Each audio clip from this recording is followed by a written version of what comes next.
IPhone के साथ वही चक्कर है जो कोल्ड प्ले के कॉन्सर्ट के साथ चक्कर है। हाँ। लोग बावले हो चुके हैं, लोग अपना सेंस ऑफ पर्पस भूल चुके हैं, लोगों के पास वेला टाइम है।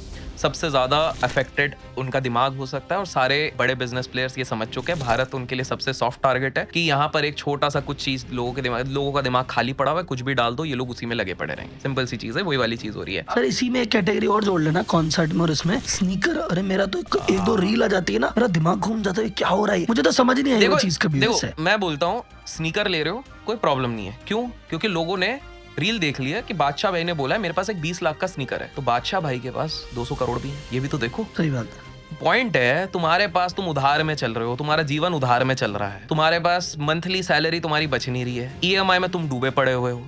उसके बाद तुम बोल रहे हो मेरे को एक स्नीकर लेना है 10 लाख रुपए का, एक किडनी बेच चुके हो तुम, दूसरी किडनी पे तुम जी रहे हो, तो भाई कोई सेंस नहीं है इस चीज का।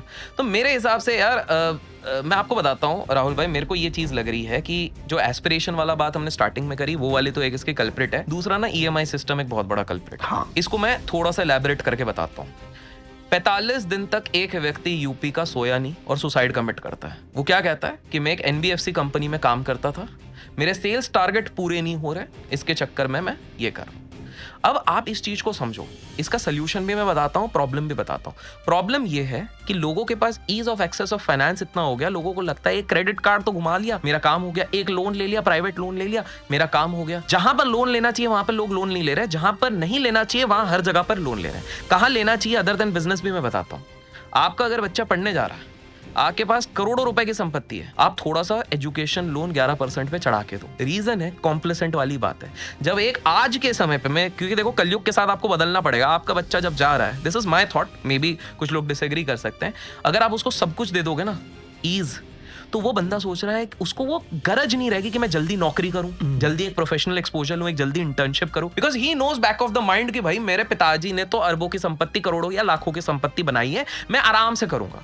द मोमेंट ही हैज कि भले ही वो 10 लाख का 11% का है, आपको पता है कि मैं कल वो बेचारा प्रॉब्लम में आएगा, मैं एक बार में निपटा दूंगा, लेकिन वो कहीं ना कहीं उस गति में सोचेगा कि मेरे को अपने आप को प्रिपेयर करना, भैया मेरे ऊपर आने वाला है ये लोन, कुछ भी करके ये चीज करूंगे। इसलिए बहुत सारे बड़े लोग अपने बच्चे को स्टार्टिंग से लग्जरी की आदत नहीं डलवाते। आपने बहुत सारी कहानियों में देखा होगा, सिंपल सी बात है। तो सबसे पहली चीज है ईएमआई का प्रॉब्लम है। आज के समय पे एक आम नौकरी करने वाले के साथ प्रॉब्लम क्या हो रही है, वो हर चीज ईएमआई पे ले जा रहा है, ईएमआई के पूरे मायाजाल में वो फंस जा रहा है और इसी चक्कर में फ्रस्ट्रेट है, क्योंकि अब वो चाह के भी उस नौकरी को नहीं छोड़ सकता, उसको बॉस के तलवे चाटने पड़ेंगे।